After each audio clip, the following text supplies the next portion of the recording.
Balitaan niyo po yung recently na pangyayari po sa PUP, which is yung nagkaroon ho ng sigalot between ho dun sa school tsaka ho dun sa militar ho sa ngayon.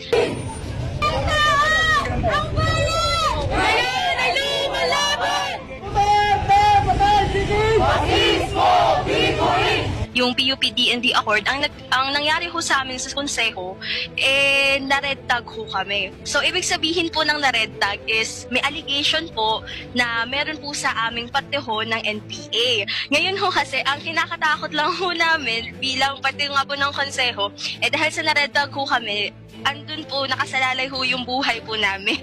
So, andun po yung pagtatanong kung dapat po ba kaming lumaban against po doon sa red tag allegation po namin, or dapat po ba kaming magpasakop, kasi yun po yung nababasa ko rin po sa Biblia. Wala naman kayong dapat na ikatakot eh. Nagtataka lang ako sa liberty ng mga estudyante ngayon eh. Pwede nang magdadaldal, sumigaw, laban sa gobyerno. Masyado na ang liberty ng mga estudyante. Remember, estudyante kayo. At yung mga institutions of learning na yan, mga gago ang namumuno dyan na lumalaban sa gobyerno. Gago lahat yan. Patawarin nyo ako.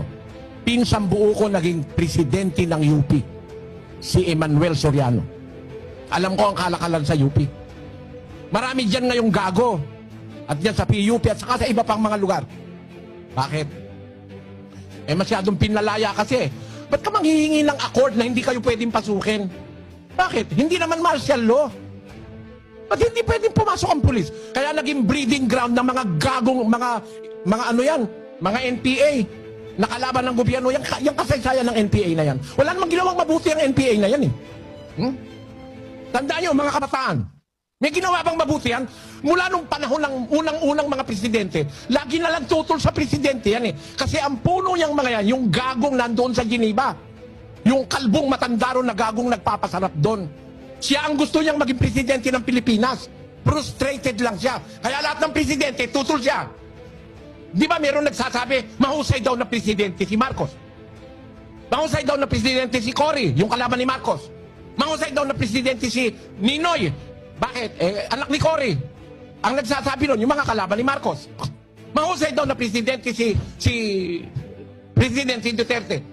So, di tinatanggap ng sambayan ng Pilipino. May mga mahuhusay na presidente. Ba't hindi tumitigil ng pambubwisit sa gobyerno yung NPA? Kasi para sa kanila, walang mahusay. Kasi yung puno nila gustong magpresidente. Yung bugok na ateistang yun na walang Diyos. Naintindihan niyo ako, mga kabataan?